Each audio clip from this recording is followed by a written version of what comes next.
Baik Bapak Ibu peserta webinar di mana saja berada. Selanjutnya saya akan memperkenalkan kedua narasumber kita untuk siang hari ini. Saya ke narasumber yang pertama dulu. Ya, selamat siang Ibu Istiqomah. Ya, narasumber kita. Siang, Pak. Ya, terima kasih Bu Isti. Ya, adapun biodata dan riwayat hidup dari narasumber kita yang pertama, nama lengkap beliau adalah Ibu Istiqomah Esos MPD, tempat tanggal lahir beliau Klaten 17 Desember tahun 1973. Jabatan beliau sekarang itu adalah sebagai Widyaswara. Nama instansi P4TK, PKN dan IPS. Alamat instansi Kota Batu, Jawa Timur. Selanjutnya riwayat pendidikan beliau SD SMP dihabiskan di WD Klaten, Negeri 2 Klaten. Kemudian untuk S1, strata 1 beliau itu adalah sosiologi di Universitas Airlangga Surabaya dan lulus di tahun 1999. Setelah itu, Ibu Isti kemudian melanjutkan jenjang pendidikan di Akta Mengajar 4 di Universitas Negeri Malang dan alhamdulillah lulus di tahun 2004. Selanjutnya pendidikan terakhir beliau sampai hari ini beliau S2 dari jurusan pendidikan IPS di Universitas Negeri Yogyakarta, tepatnya lulus di tahun 2010. Selanjutnya riwayat pekerjaan beliau pada tahun 2001 diangkat menjadi pegawai negeri sipil di P4TK, PKN dan IPS. Kemudian rentang waktu 2001 sampai 2010 beliau terlibat aktif dalam penyusun dan pengembang perangkat diklat. Kemudian rentang 2006 sampai 2010 struktural. Dan pada tahun 2011 sampai sekarang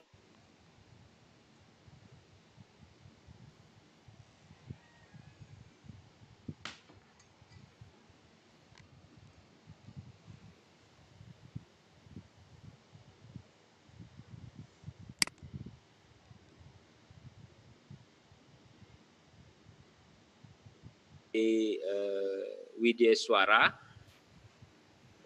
Kemudian tempat tinggal beliau di Jalan Pandawa, Pandem, Junrejo, Kota Batu. Adapun nomor kontak beliau 085 743 916 143.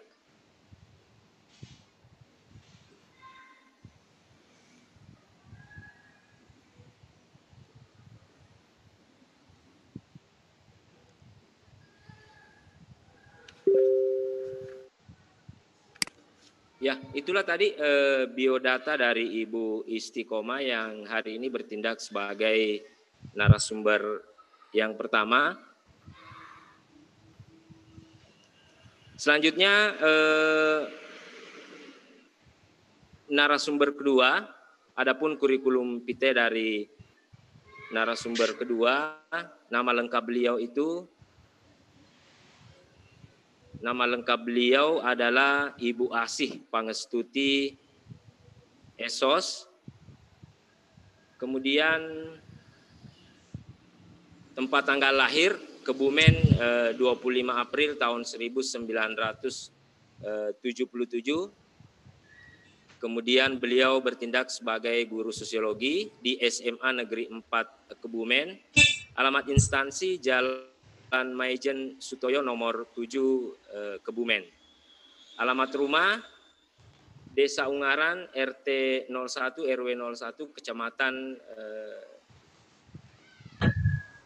Kuto Winangun Kabupaten Kebumen Jawa Tengah. Hobi membaca dan olahraga.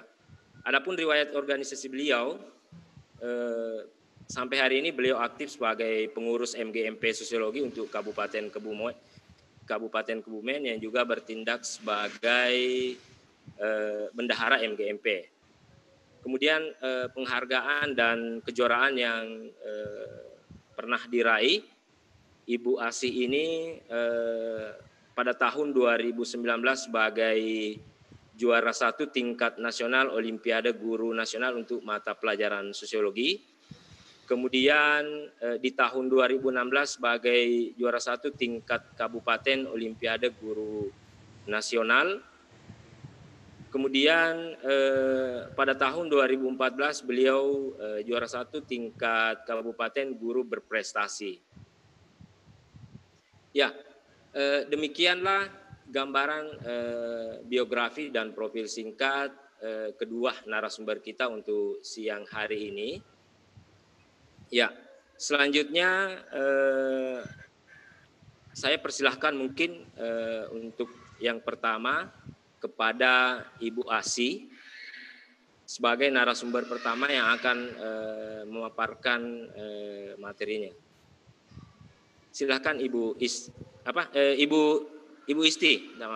Jadi silakan Ibu Istiqomah Esos MPD untuk menyampaikan pemaparan materinya yang juga bertindak sebagai narasumber pertama. Silakan Ibu Istiqomah Esos MPD. Ya, terima kasih Pak Lutfi atas waktunya. Saya share dulu PPT saya.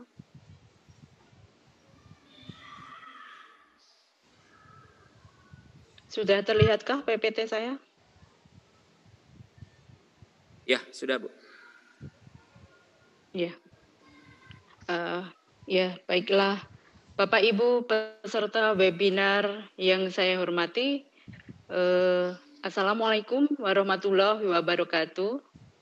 Puji syukur kita panjatkan kehadirat Allah Subhanahu wa Ta'ala atas berkat rahmat serta hidayahnya dan ridhonya pula, maka pada kesempatan pada siang hari ini kita bisa bergabung dalam satu acara, yaitu mengikuti webinar seri kedua untuk mata pelajaran sosiologi. Bapak Ibu, untuk perancangan materi sosiologi nanti, dalam kesempatan ini kami akan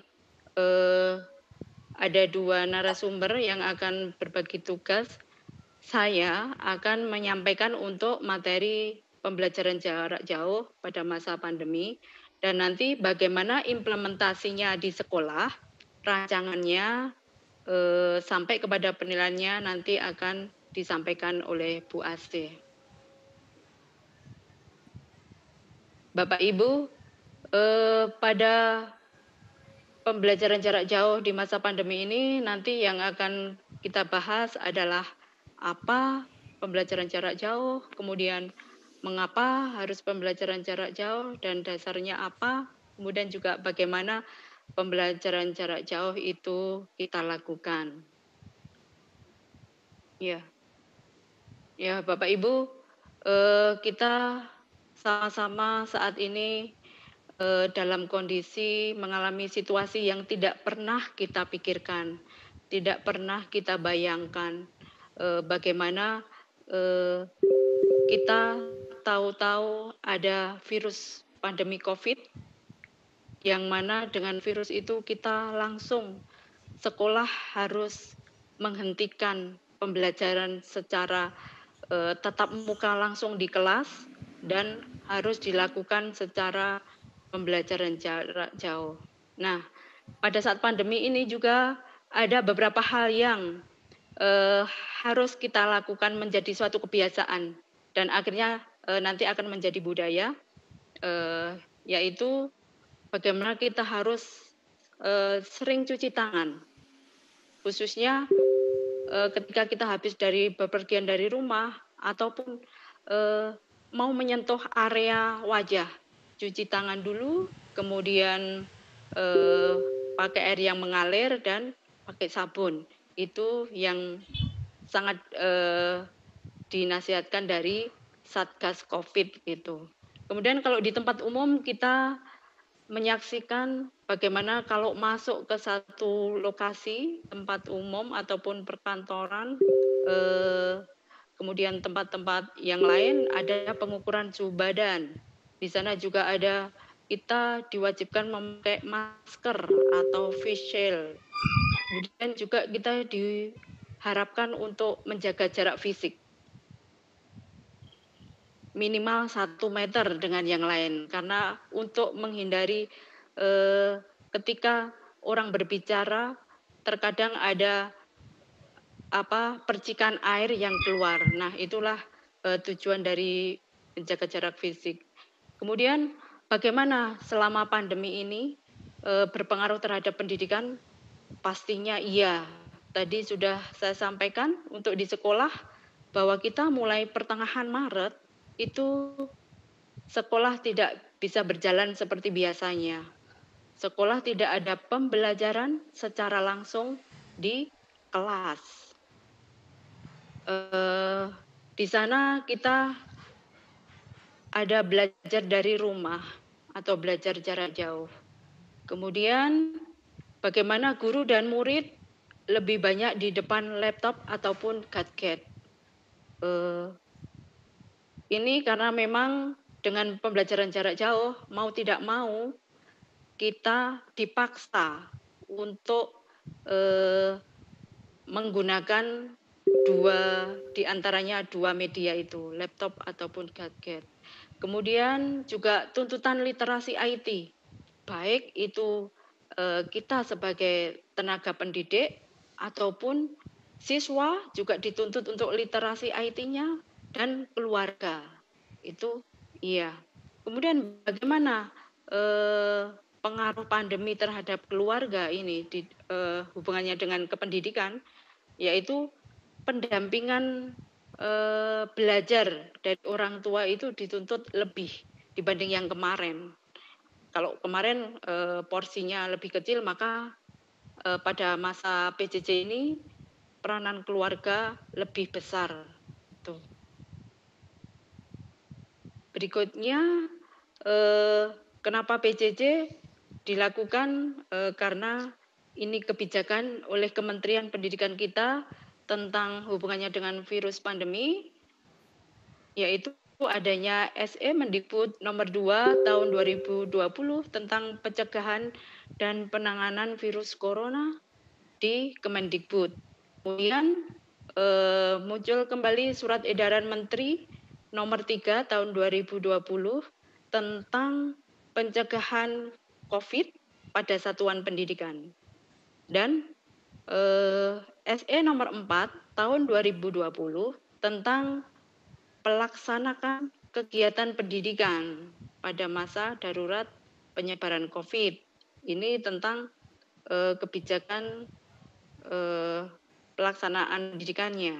Kemudian yang terakhir ada SE Mendikbud juga tahun nomor 15 tahun 2020 tentang pedoman pelaksanaan belajar dari rumah pada masa pandemi COVID. Nah, PJJ itu sendiri apa sih? Dikatakan PJJ ataupun belajar dari rumah atau BDR, yaitu proses pembelajaran yang diberikan kepada peserta didik yang tidak bisa berkumpul di satu tempat yang secara rutin untuk menerima pelajaran dari guru. Itu PJJ. Kemudian Bapak Ibu, PJJ pada awalnya kita ikuti dari bulan Maret sampai kenaikan atau kelulusan di bulan Juni, itu sesuatu yang tidak pernah kita persiapkan, tapi harus kita action, bertindak, apa yang harus dilakukan guru. Nah, pada tahun ajaran yang baru ini 2020-2021 yang sudah kita mulai, ini masuk awal minggu ketiga pembelajaran untuk tahun ajaran barunya. Nah, apakah Bapak Ibu sudah pernah melakukan persiapan PJJ-nya? Artinya di sini untuk mengenali bagaimana kondisi siswa ataupun hal-hal yang berkenaan dengan daya dukungnya. Kalau kemarin Bapak Ibu belum melakukan persiapan atau menggali data tentang misalnya bagaimana mengenali siswa, menyelesaikan tugas dengan baik, kemudian siapa siswa yang dapat menyelesaikan tugasnya secara mandiri, kemudian siswa mana yang dapat membantu teman, membantu bisa dalam arti nanti untuk jaringannya atau membantu dalam kerja kelompok atau menyelesaikan tugas yang diberikan. Kemudian, nah ini setelah mengetahui beberapa latar belakang siswa kita, maka nanti strategi pembelajaran apa yang efektif untuk kita terapkan pada kelas kita. Nah, juga nanti akan pertimbangan dalam penggunaan persiapan PJJ adalah bagaimana kenyamanan teknologi, baik yang dimampui oleh guru itu sendiri, kita sebagai guru, ataupun yang dimampui oleh siswa. Kalau kita literasi IT kita bagus, tapi kalau siswanya daya dukung dalam hal penggunaan teknologi ataupun sarana yang digunakan itu tidak memadai, itu juga tidak akan efektif. Efektif di sini baik dari sisi guru maupun dari sisi siswa. Kemudian daya dukung, bagaimana sarana prasarana ataupun infrastruktur yang ada di daerah siswa-siswi kita bertempat tinggal. Apakah memang ada listrik, kemudian apakah mudah jaringan internetnya, atau mungkin dari satu daerah jaringan internetnya sangat bagus, tapi bagaimana ketika daya dukung ekonominya juga kurang bagus, itu juga menjadi kendala. Dan ini juga daya dukung keluarga, bagaimana keluarga untuk berpartisipasi dalam mendukung nantinya keberhasilan PJJ. Nah, bagi Bapak Ibu yang kemarin belum sempat menggali info dari siswanya, khususnya ini mungkin bagi sekolah-sekolah yang atau kelas yang kemarin atau kelas yang baru saja masuk ke situ. Artinya semua guru baru mengenali. Contoh kelas 10 pada SMA. Itu mereka baru masuk, guru tidak ada yang kenal karakter ataupun siswanya. Nah, itu mungkin bisa digali dari sisi ini. Ini contoh penggalian data ke orang tua. Misalnya apakah orang tua atau siswa memiliki HP atau laptop yang terhubung dengan internet, semacam itu.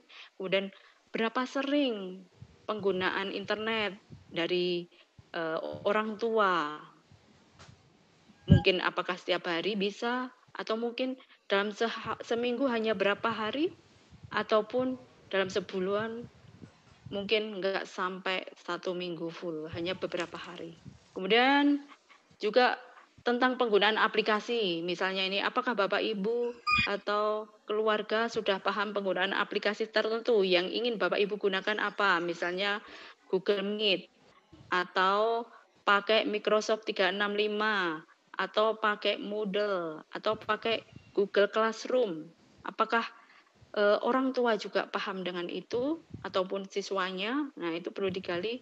Dan yang terakhir, dalam instrumen bisa dipilihkan bagaimana ketika yang murid ataupun orang tua tidak memiliki jaringan internet, mungkin perlu diberikan fasilitas untuk apakah guru akan mendatangi ke rumah siswa dan membelajarkannya secara kelompok, atau mungkin orang tua atau siswa yang akan datang ke sekolah untuk mengambil bahan ajar ataupun mungkin nanti pembelajaran secara kelompok yang jumlah peserta didiknya itu hanya beberapa saja, tidak banyak, misalnya 5 atau 10, tapi yang jelas semua ini yang tanpa jaringan internet, artinya pertemuan itu tetap memperhatikan protokol kesehatan. Nah, bagaimana prinsip PJJ atau BDR itu yang pertama memberikan keleluasaan bagi satuan pendidikan untuk berinovasi. Nah, di sini satuan pendidikan untuk berinovasi. Jadi ini dimulai dari kepala sekolah, kemudian memimpin seluruh warga sekolah, dalam hal ini khususnya guru, bagaimana guru-gurunya itu dipantau untuk bagaimana PJJ-nya, apakah ketika misalnya satu wilayah, satu daerah yang anak-anak itu harus dikunjungi, itu per mata pelajaran atau mungkin gabungan dari lebih dari satu mata pelajaran, misalnya sosiologi digabungkan dengan bahasa Indonesia misalnya. Itu dalam satu tugas, jadi dapat dari 2 mata pelajaran sebagian. Nah, ini khususnya bagi daerah yang memang susah dijangkau, baik transportasinya juga susah, di sana tidak ada jaringan internet, maka itu sangat mungkin untuk dilakukan. Jadi sekolah diberikan kebebasan untuk berinovasi. Kemudian prinsip PJJ berikutnya adalah tidak menciptakan lebih banyak stres dan kecemasan baik bagi siswa maupun keluarganya. Ya, kita kemarin di awal-awal pandemi, bulan Maret, April, Mei, mungkin banyak dari keluhan dari keluarga ataupun siswa yang kita dengar, wah ini PJJ malah banyak pekerjaan begitu ya. Kemarin, wah enaknya sekolah saja, di sekolah kita bisa ketemu dengan teman, bisa mendengarkan langsung kepada guru kita, dijelaskan guru kita. Nah, pada saat pandemi di awal banyak yang harus mereka kerjakan dan itu menjadi stres bagi anak ataupun keluarga. Keluarga harus membimbing mereka itu. Kemudian prinsip PJJ berikutnya adalah realistis mengenai apa yang dapat dicapai dalam pembelajaran jarak jauh PJJ. Jadi realistis di sini apa yang bisa dicapai itu ketika kondisinya memang tidak ada jaringan internet atau mungkin listrik juga tidak ada, ya itu satu kenyataan dan harus disikapi bagaimana model PJJ-nya, bagaimana model apa yang akan disampaikan itu. Kemudian kita mengerucut kepada salah satu surat edaran Mendikbud nomor 4 tahun 2020, di sana tentang kebijakan pelaksanaan pendidikan. Jadi bagaimana pembelajaran itu berlangsung. Ya, harapannya adalah dengan didasari SE Mendikbud nomor 4 ini memberikan pengalaman belajar yang bermakna bagi siswa. Jadi pembelajaran yang bermanfaat bagi para siswa. Kemudian bahwa pembelajaran selama pandemi tanpa terbebani tuntutan untuk menuntaskan seluruh capaian kurikulum. Itu. Berikutnya bahwa selama pandemi fokus pendidikan adalah kecakapan hidup, antara lain mengenai pandemi COVID. Jadi pembelajaran ataupun materi yang kita ambil kalau bisa dihubungkan dengan pandemi COVID. Nah, ini kecakapan hidup juga bagaimana bisa melalui pandemi COVID ini anak-anak tetap dengan pembelajaran yang berhak untuk mereka dapatkan. Itu. Kemudian memberikan variasi aktivitas dan tugas pembelajaran sesuai minat dan kondisi siswa. Di sini variasi aktivitas pembelajaran ya. Kemarin mungkin sempat platform atau mungkin media yang dipakai oleh guru itu dalam pembelajaran, setiap guru mungkin berbeda.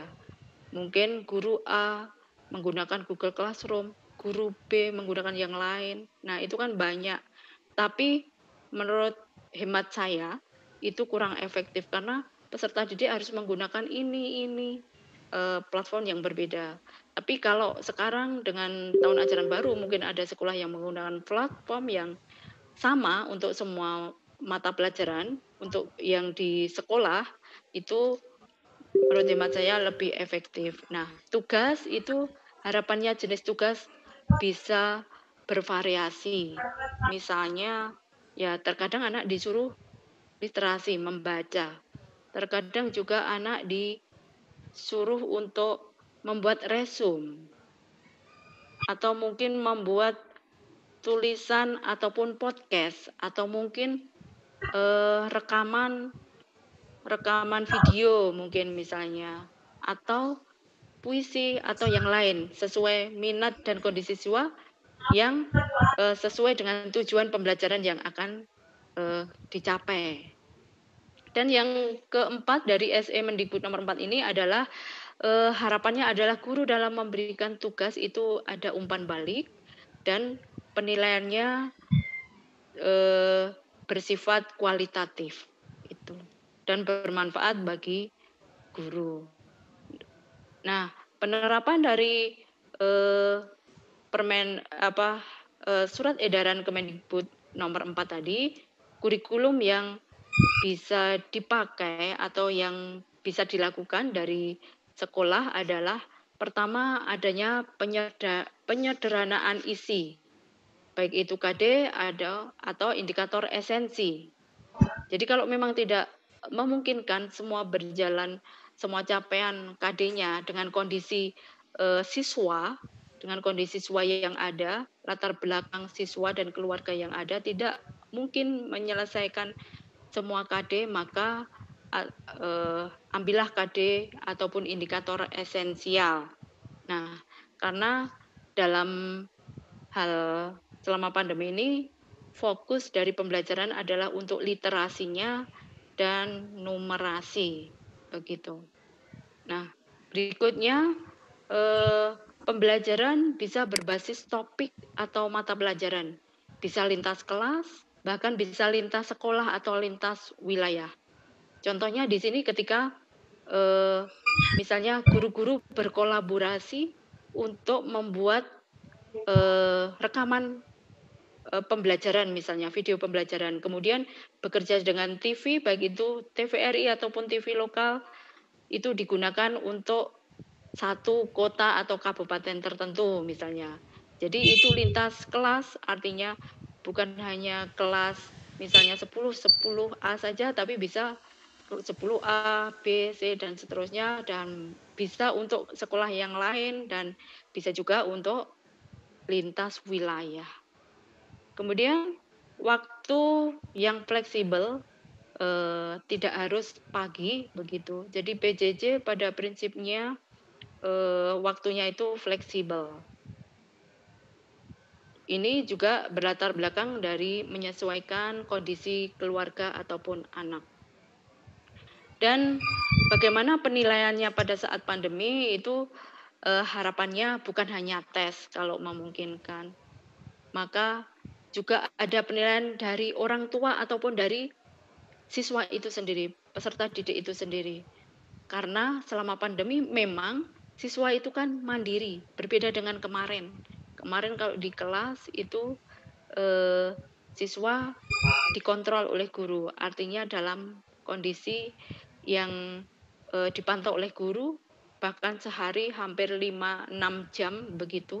Nah, sekarang guru hanya memberikan materi-materi informasi semacam itu, namun anak-anak harus memahami itu tanpa bisa langsung ketika ada permasalahan atau hal yang tidak paham, mereka tidak bisa langsung menyampaikan.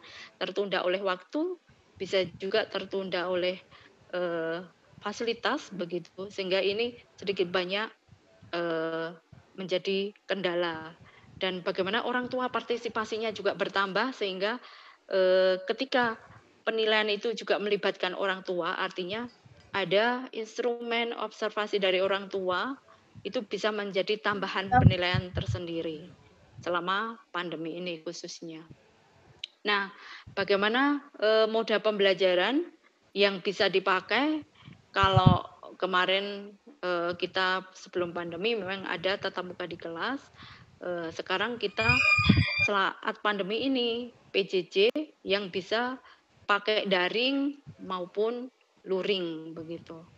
Bisa dua, daring ataupun luring. Nah, nanti ketika pandemi itu sudah berakhir atau sekarang pada wilayah-wilayah kota kabupaten yang termasuk zona hijau, maka sangat mungkin pembelajaran nanti itu memakai blended learning. Jadi ada campuran antara daring maupun luring. Tapi luringnya di sini ya pastinya luring dengan tatap muka di kelas begitu.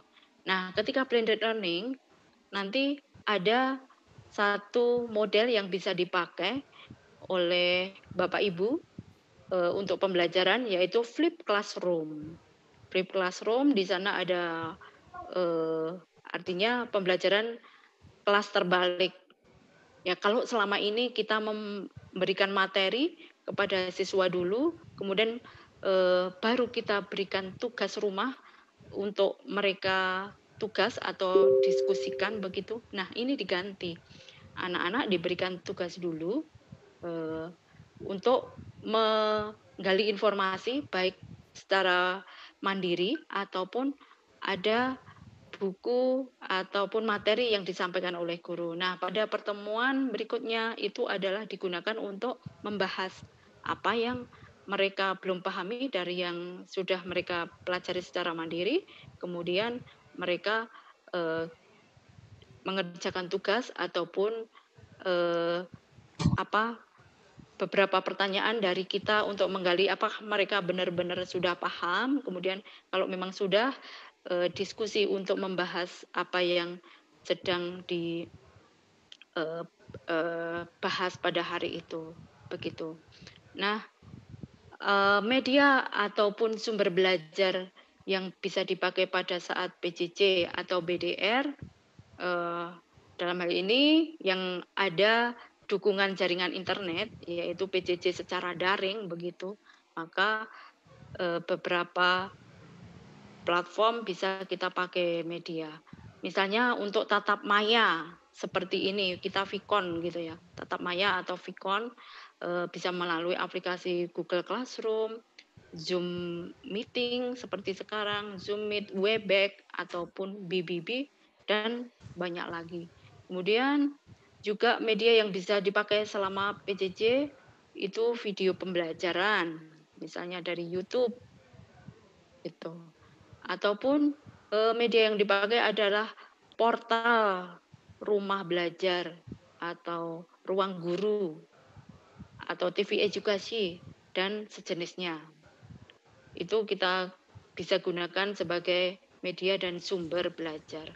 Kemudian aplikasi sosmed, Instagram, WA, ini sangat mendukung terhadap proses PJJ ya.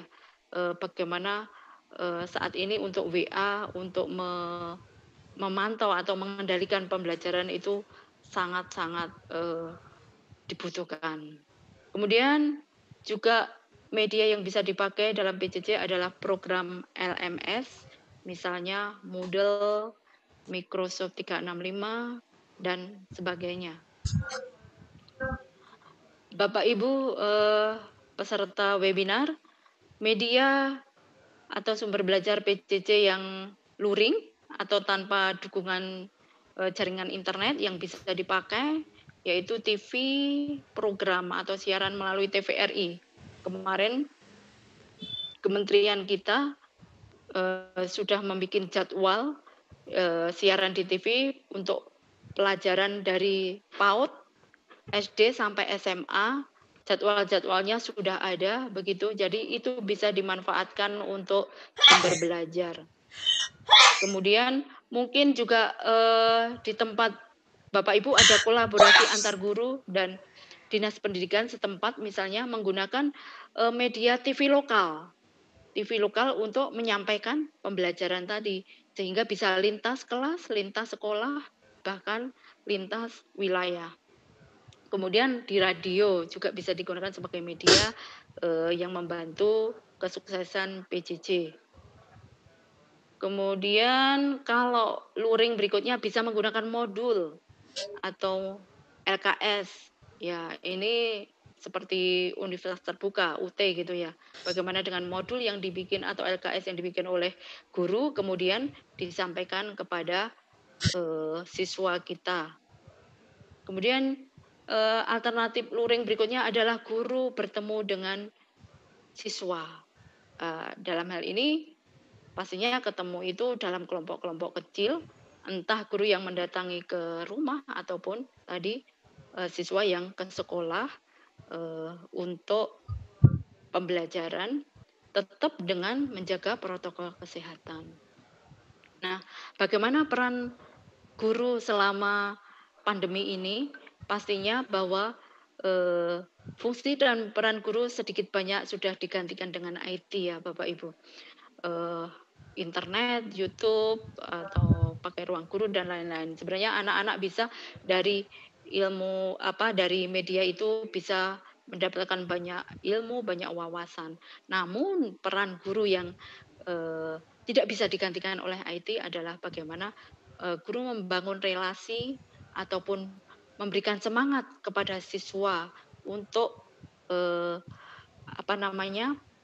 untuk membangun semangatnya atau menstabilkan semangatnya dan kalau memungkinkan memotivasi semangat siswa itu untuk lebih dalam mengembangkan kompetensinya, mengembangkan kemampuannya. Dan juga guru di sini selama pandemi khususnya dan nanti pasca pandemi pun bisa digunakan sebagai kurator konten sumber belajar. Misalnya sumber belajar atau media yang kita pakai tidak harus kita bikin sendiri, tapi kita bisa mencari di internet, begitu. Kemudian kita memilah, dan akhirnya ditentukan mana yang kita pakai pada materi kita, semacam itu. Nah, bagaimana dengan peran orang tua? Orang tua sebagai guru pengganti. Nah, ini sangat terasa sekali untuk jenjang pendidikan yang masih dasar, misalnya SD pada khususnya, ataupun SMP juga porsinya masih banyak. Itu guru, orang tua sebagai guru pengganti. Mereka yang membelajarkan kepada anak-anaknya. Guru hanya mengarahkan semacam itu. Iya, orang tua mengamati perilaku peserta anak, kemudian mengoleksi hasil belajarnya, kemudian baru mengumpulkan kepada gurunya. Nah, ketika di jenjang SMA, Bapak Ibu, nah orang tua sifatnya lebih kepada pendamping, bukan pengganti guru, enggak, tapi mendampingi bagaimana anak-anak terkontrol menyelesaikan tugasnya, anak-anak bisa menyelesaikan tugas tepat waktu, semacam itu. Nah, di satu sisi karena orang tua itu banyak kemampuannya tidak sebagus para guru kita, maka di sini perlu ruang konsultasi dengan guru. Jadi ada ruang konsultasi yang bagi orang tua kepada guru. Jadi ketika ada orang tua atau wali murid bertanya tentang sesuatu, maka harapannya Bapak Ibu guru segera merespon itu. Nah, ada satu penelitian yang disampaikan oleh John Hattie yang dalam Martadi pada tahun 2020 di sini bahwa hasil belajar siswa atau hasil belajar anak itu ternyata 56% itu sudah terpenuhi dengan di keluarga.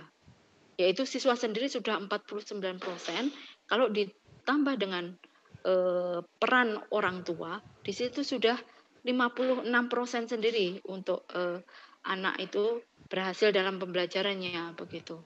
Apalagi nanti kalau ditambah dengan guru yang kreatif, guru yang memiliki komitmen dan kepedulian terhadap anak didik, maka pasti keberhasilannya akan lebih bagus lagi. Tapi dengan anak dan orang tua itu sudah mempengaruhi 56%. Nah, juga penelitian dari Moh Salim Somad ya, yang pernah disampaikan pada salah satu webinar pada 13 Juli, di sana ada kendala orang tua selama PJJ ini. Ternyata yang paling besar adalah bahwa banyak orang tua itu tidak paham. 34% menyatakan tidak paham materi pembelajaran. Ya, itu wajar saja karena kalau kita sebagai pendidik, guru-guru terspesialisasi dan kita memiliki background ilmu yang selaras dengan apa yang kita ajarkan. Nah, orang tua dengan tingkat pendidikan yang variasi, kemudian ataupun mereka pun ketika minimal lulus S1 ataupun S2, itu pun hanya mata pelajaran tertentu atau ilmu tertentu. Sedangkan di sekolah, di SMA khususnya dengan beragam mata pelajaran itu juga menjadi problem tersendiri ketika itu tidak background ilmunya. Orang tua harus mempelajari juga dengan lebih banyak porsi yang banyak. Nah, permasalahan atau kendala dalam menghadapi PJJ itu juga dalam hal tidak ada akses internet. Nah, tidak ada akses internet itu bisa dua arti ya di sini. Misalnya mereka memang di wilayah itu memang tidak akses internetnya tidak stabil atau susah, bahkan susah, harus ke tempat-tempat tertentu untuk mencari sinyal begitu. Nah, bisa juga tidak ada akses internet ini dalam arti ekonomi. Ekonomi mereka kurang mendukung untuk membiayai kuota untuk bisa mengakses internet semacam itu. Nah, itu 32% dan 19% itu orang tua mengalami kendala dalam gagap teknologi. Ya, ya wajar. Kita pun kemarin sempat istilahnya gagap teknologi ya, begitu pandemi dinyatakan masuk di Indonesia oleh Presiden pada tanggal 2 Maret.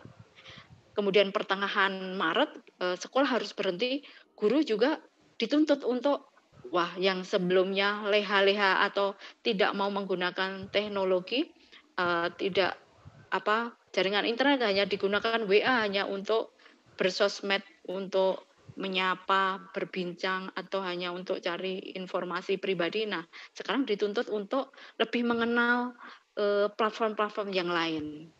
Itu. Kemudian bagaimana sih penilaian pada saat PJJ? Itu bisa teknik penilaiannya bisa kita gunakan baik itu tes ataupun non-tes. Non-tes juga sangat mungkin tidak pakai tes untuk wilayah-wilayah tertentu. Ketika tes pun bisa melakukan tes lisan atau tes tertulis. Nah, tes tulis ini pun bisa secara online begitu ya, dengan sekarang ini. Kemudian non-tes bisa dengan kuesioner atau angket, wawancara, pengamatan, portofolio, ataupun penugasan. Nah, bagaimana penilaian yang diharapkan dari kementerian kita selama PJJ ini? Yaitu ada penilaian formatif dan sumatif. Penilaian formatif yaitu memberikan umpan balik selama proses pembelajaran. Jadi pemberian umpan balik ini untuk mengarahkan agar apa yang tugas yang mereka kerjakan itu sesuai dengan tujuan pembelajarannya. Itu. Kemudian di akhir setiap KD pastinya diberikan refleksi oleh siswa. Apa yang sudah mereka pahami, apa yang belum mereka pahami. Kemudian bagaimana selama proses pembelajaran itu yang kita lakukan, apakah mereka itu nyaman, mereka itu senang, itu refleksi oleh peserta didik. Kemudian ada penilaian sumatif, yaitu kita sebagai pendidik menentukan dan membuat alat penilaiannya. Itu. Mungkin kalau membuat, mungkin bisa jadi tidak ya, mungkin menggunakan yang sudah ada kemarin sebelum pandemi. Cuma bagaimana menentukan alat. Nah, alat itu mungkin bisa kita gunakan soal-soal kemarin kita buat secara online bagaimana itu. Yang ada link misalnya. Kemudian Bapak Ibu seperti yang dicanangkan oleh menteri kita bahwa Merdeka Belajar, jargon ya, Merdeka Belajar dari menteri kita, dan ini harapannya terjadi dalam pendidikan kita. Nah, bagi guru itu harapannya guru itu memiliki kemandirian, kemudian melakukan refleksi terhadap pembelajaran dan ini ya, kemudian berdaya. Kemandirian yang dimaksud adalah bagaimana guru untuk berani mengambil keputusan. Guru berani untuk melakukan tidak takut berbuat salah. Karena kalau dengan tidak takut berbuat salah dan kemudian nanti guru itu memperbaiki kesalahan, maka kemandirian itu ada pada kita. Kemudian tahu kapan dan kepada siapa kita bisa meminta bantuan terhadap guru kita, terhadap apa yang menjadi kelemahan kita, itu kepada yang lainnya. Kemudian refleksi di sini bahwa guru atau kita tahu kekurangan dan kelebihan diri kita, tahu kelemahan dan kekuatan diri kita dalam belajar. Dan yang pasti harapannya adalah pembelajaran yang disampaikan oleh kita sebagai pendidik adalah memberikan umpan balik terhadap diri kita sendiri. Bagaimana pembelajaran yang sudah kita lakukan itu sudah baguskah? Sudah bisa diterima anak didik kita kah? Dan apakah pembelajaran yang kita berikan itu menyenangkan?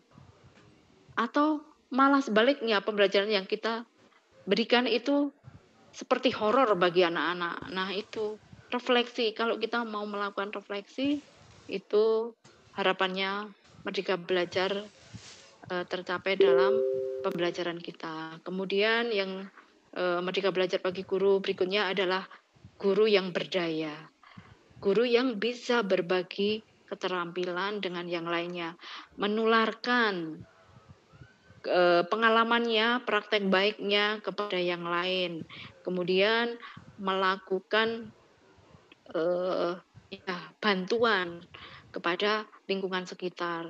Itu. Jadi guru yang berdaya juga. Dan Bapak Ibu, dari semua proses pembelajaran jarak jauh, itu harapannya capaian belajar Merdeka Belajar adalah siswa yang profil pelajar Pancasila. Itu ditandai dengan 6 hal. Yang pertama, bagaimana siswa itu beriman dan berakhlak mulia. Jadi dia juga rajin menjalankan keimanan sesuai agamanya, tapi dia juga berakhlak mulia. Dia berperilaku yang baik, yang disukai oleh lingkungannya, yang bisa membantu lingkungannya. Kemudian profil pelajar Pancasila berikutnya adalah mandiri. Mandiri di sini siswa itu termotivasi untuk meningkatkan kemampuannya secara individu begitu. Kemudian anak-anak juga sebagai profil pelajar Pancasila bernalar kritis. Di sini bernalar kritis terhadap permasalahan sosial yang ada, bisa memecahkan masalah semacam itu. Kemudian profil pelajar Pancasila berikutnya adalah dia berkebinekaan global. Sebagai warga global, warga dunia, pelajar harapannya adalah memahami atau memahami adanya keberagaman, kebinekaan atau keberagaman dari baik itu agama, beragam kelompok sosial misalnya, kemudian beragam budaya itu. Kemudian profil pelajar Pancasila berikutnya adalah gotong royong. Nah, ini life skill yang sangat diharapkan atau yang paling utama dari siswa. Dengan gotong royong, maka harapannya siswa itu nanti dalam bekerja bisa bekerja tim, secara tim begitu. Itu. Kemudian profil pelajar Pancasila yang terakhir adalah dia kreatif. Ya, kreatif di sini bisa menciptakan sesuatu yang baru, bisa memberikan ide-ide terhadap permasalahan yang ada. Kemudian juga kreatif memiliki rasa seni ataupun budaya. Begitu. Nah, itu kalau 6 hal ini ada pada siswa-siswi kita, maka itulah yang diharapkan oleh negara kita, profil pelajar Pancasila. Itu tadi Bapak Ibu peserta webinar yang bisa saya bagi tentang pembelajaran jarak jauh. Nanti kalau memang kita ada apa yang perlu kita diskusikan lagi, Bapak Ibu bisa kirim WA secara pribadi ke saya semacam itu. Begitu Pak Lutfi.